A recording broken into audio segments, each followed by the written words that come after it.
This is a cardiac ultrasound that was read as a decreased ejection fraction.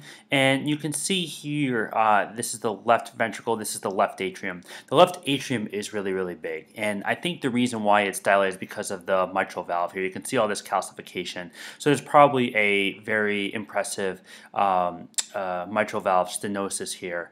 And that's why this LA here is so dilated. But the left ventricle seems to be contracting fine. The walls pretty much touch, and so to me, I would say the ejection fraction is normal. You have a parasternal short view here, and again, I do feel that the walls come together pretty well. The left ventricle does seem a little bit thick.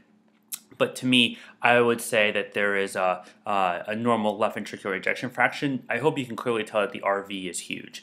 And the right ventricle is probably chronically dilated with the mitral valve being stenosed, the left atrium being dilated, and thus the right ventricle is probably dilated.